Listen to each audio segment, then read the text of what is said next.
میں آپ کے سامنے ایک صحابی کی بیوی کا انوکھا واقعہ بیان کرتی ہوں۔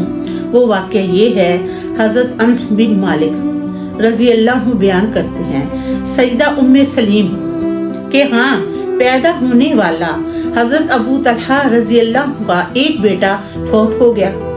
سیدہ ام سلیم رضی اللہ عنہ نے اپنے گھر والوں کو ہدایت کی کہ اس بچے کی وفات کے بارے میں حضرت ابو طلحہ رضی اللہ عنہ کو کچھ نہ بتایا جائے، میں خود انہیں بتاؤں گی۔ جب ابو طلحہ گھر آئے تو سیدہ ام سلیم رضی اللہ عنہ نے انہیں رات کا کھانا پیش کیا۔ وہ کھا پی کر فارغ ہو گئے تو سیدہ ام سلیم نے معمول کے مطابق پہلے سے زیادہ سنگار کیا اور حضرت ابو طلحہ نے ان کے ساتھ صحبت کی۔ جب حضرت ام سلیم نے دیکھا کہ وہ سیر ہو چکے ہیں اور صحبت بھی کر چکے ہیں تو وہ بولی، اے ابو طلحہ، آپ کے خیال میں اگر کوئی کسی کو رائت کوئی چیز دے دے تو کیا اس چیز کی واپسی کا مطالبہ کر سکتا ہے، اور کیا دوسرا شخص اسے انکار کر سکتا ہے؟ حضرت ابو طلحہ رضی اللہ عنہ نے جواب دیا، نہیں۔ تو سیدہ ام سلیم رضی اللہ عنہ نے کہا، آپ اپنے بیٹے کے بارے میں یہی تصور کر سکتے ہیں۔ حضرت ابو طلحہ رضی اللہ عنہ کو غصے میں آ گئے اور بولے، تم نے مجھے پہلے نہیں بتایا، یہاں تک کہ میں نے صحبت بھی کر لی، اور پھر تم نے مجھے میرے بیٹے کے بارے میں بتایا۔ وہ اٹھے اور نبی اکرم صلی اللہ علیہ وآلہ وسلم کی خدمت میں حاضر ہوئے اور آپ کو یہ سارا ماجرا سنایا۔ تو نبی اکرم صلی اللہ علیہ وآلہ وسلم نے ارشاد فرمایا، اللہ تعالیٰ گزشتہ رات میں تم دونوں کو برکت عطا کرے گا۔ راوی کہتے ہیں کہ سیدہ ام سلیم رضی اللہ حاملہ ہو گئی۔ نبی اکرم صلی اللہ علیہ وآلہ وسلم اس وقت سفر میں تھے، تو سیدہ ام سلیم بھی آپ صلی اللہ علیہ وآلہ وسلم کے ساتھ تھی۔ نبی اکرم صلی اللہ علیہ وآلہ وسلم کا یہ معمول تھا کہ آپ جب سفر مدینہ منورہ آتے تھے تو رات کے وقت شہر میں داخل نہیں ہوتے تھے۔ یہ حضرات مدینہ منورہ کے قریب پہنچ گئے تو سیدہ ام سلیم رضی اللہ عنہ کو درد ہونا شروع ہو گیا۔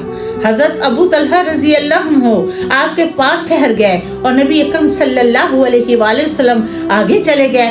حضرت انس رضی اللہ عنہ کہتے ہیں، حضرت ابو طلحہ رضی اللہ عنہ یہ کہہ رہے تھے کہ اے میرے پروردگار، تو جانتا ہے کہ مجھے یہ بات پسند نہیں ہے، خیر تیرے رسول جب مدینہ منورہ سے باہر نکلے تو میں ان کے ساتھ نکلوں، اور جب وہ واپس آئے تو میں بھی ان کے ساتھ ہی واپس آؤں، لیکن میں جس وجہ سے رکنے پر مجبور ہوا ہوں تو اس سے واقف ہے۔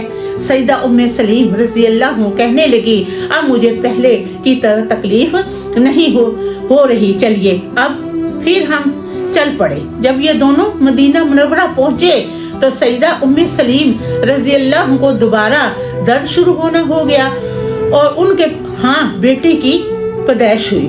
حضرت انس رضی اللہ عنہ بیان کرتے ہیں، میرے والد نے مجھے ہدایت کی، اے انس، اس بچے کو کوئی دودھ نہیں پلائے گا، اب تم کل صبح نبی اکرم صلی اللہ علیہ وآلہ وسلم کی خدمت میں اس بچے کو لے جانا۔ اگلے دن میں اس بچے کو لے کر نبی اکرم صلی اللہ علیہ وآلہ وسلم کی خدمت میں حاضر ہوا۔ نبی اکرم صلی اللہ علیہ وآلہ وسلم اس وقت ایک دگنے کا آلہ پکڑا ہوا تھا۔ جب آپ نے مجھے دیکھا تو فرمایا، شاید ام سلیم کہ ہاں بچے کی پیدائش ہو گئی ہے؟ میں نے عرض کی، جی ہاں۔ نبی اکرم صلی اللہ علیہ وآلہ وسلم نے وہ آلہ ایک طرف رکھا، میں اس بچے کو لے کر آگے ہوا اور اسے آپ صلی اللہ علیہ وآلہ وسلم کی گود میں ڈال دیا۔ نبی اکرم صلی اللہ علیہ وآلہ وسلم نے مدینہ منورہ کی عجوہ کھجور منگوائی، اسے اپنے منہ میں رکھ کر چبایا۔